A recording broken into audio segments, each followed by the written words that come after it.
Hello. এই দোষ, এই ইন্টারনেটে জানি তোর কিসের ভিডিও মানুষ ভাইরাল করে দিছে। এগুলো তো মানুষ দেখতেও পারে না, এগুলো তো দেখাও যাইতেছে না। ছি ছি ছি, তুই যেখানেই থাকিস এগুলোর বিরুদ্ধে ব্যবস্থা নে।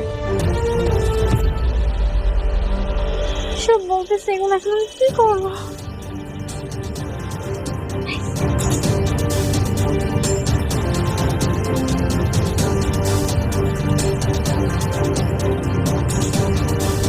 এই যে তুমি যে কাজটা করেছো এটা কি ঠিক করলে?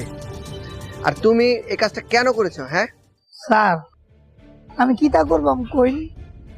অফিসে আমি ঘুরতে ঘুরতে ঘুরতে প্রপোজ করতে করতে করতে আমার জীবনটা অতিষ্ঠ হয়ে উঠছে স্যার।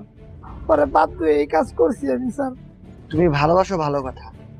তুমি ভালোভাবে একদিন না, 2 দিন না, 3 দিন না, 5 দিন না, 10 দিন না, 1 মাস না, 1 বছর না, 10 বছর লাগতো, কিন্তু তুমি যে কাজটা করেছো সে কি আর কোনোদিন তোমায় ভালোবাসবে?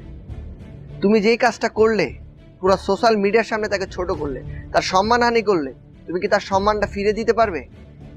আর সে বলছে কোনো ছবি বা ভিডিও তোমাকে দেয়নি।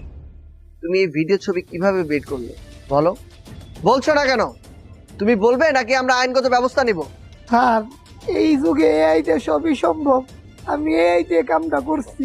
এই এআই দিয়ে মানুষ যে কত অপকর্ম করছে, একজনের ভিডিও বানিয়ে ছেড়ে দিচ্ছে, একজনের ছবি বানিয়ে ছেড়ে দিচ্ছে।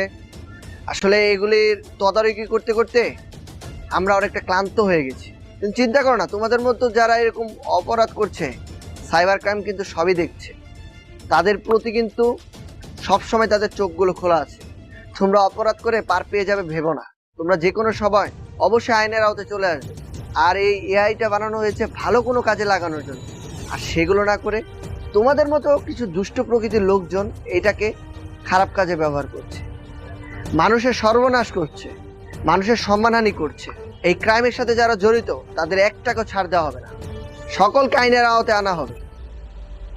আর এই যে আপনি চিন্তা করবেন না, আপনার ভিডিও ছবি সব রিমুভ করার চেষ্টা আমরা করে যাচ্ছি।